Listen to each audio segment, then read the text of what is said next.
मंडळी, मराठा आरक्षणाच्या मागणीसाठी मनोज जरांगे पाटील हे हजारोंच्या मराठा जनसमुदायासह विराट मोर्चा घेऊन मुंबईच्या दिशेने निघाले आहेत. लवकरच ते आता मुंबईत पोहोचतील.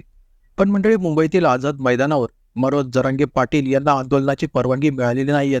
तरी मनोज जरांगे पाटील याच मैदानावर उपोषण आंदोलन करण्यावर अगदी ठाम आहेत. त्यामुळे आता सरकारची मोठी पंचायत झाली. मंडळी, याच मोर्चा दरम्यानचा मनोज जरांगे पाटील यांचा एक फोटो प्रचंड व्हायरल होतोय. यात मनोज जरांगे पाटील हे एका गाडीत एका सहकार्याच्या हातावर झोपलेले आहेत. या सहकार्याने एका हातावर त्यांचे डोके उचलून धरले.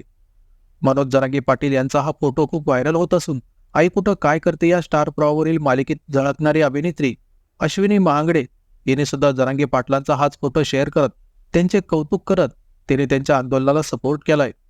या पोस्टमध्ये अभिनेत्री अश्विनी महांगडे यांनी म्हटलंय की साधं फिरायला जाऊन घरी परतलो तरी पुढचे 2-3 दिवस फार दमलो, म्हणत काढतो आपण. पण हा माणूस एक भाबडा म्हणावं की वेडा म्हणावं, आलेल्या हजारो संकटांना या माणसाने याच्या सहज बोलण्याने खरेपणाने परतवून लावले.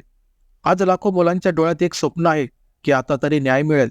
हा विश्वास या माणसाने त्याच्या आरक्षणाप्रती असलेल्या सातत्याने, समाजाप्रती असलेल्या प्रेमाने निर्माण केला, टिकवला, वाढवला.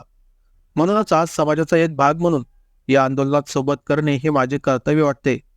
हा फोटो माणूस म्हणून बघाल तर जीवाची घालमेल होईल. टिप: माझे कलाकार म्हणून काम पाहणारे आणि माझ्यावर प्रेम करणारे हे एका समाजाचे नाहीत, तर ते 12 बलुतेदार 18 पगड जातीचे आहेत. आज मी मराठा आंदोलनात सहभाग दर्शवते म्हणजे त्या सगळ्या लोकांवर कोणत्याही प्रकारचा अन्याय व्हावा असे अजिबात नाही. समाजातील सर्व घटकांना समान न्याय मिळावा हेच माझं मत, असं म्हणत अभिनेत्री अश्विनी महांगडे हिने मनोज जरांगे पाटील यांचं कौतुक करत त्यांच्या मराठा आरक्षण आंदोलनात सपोर्ट केला आहे.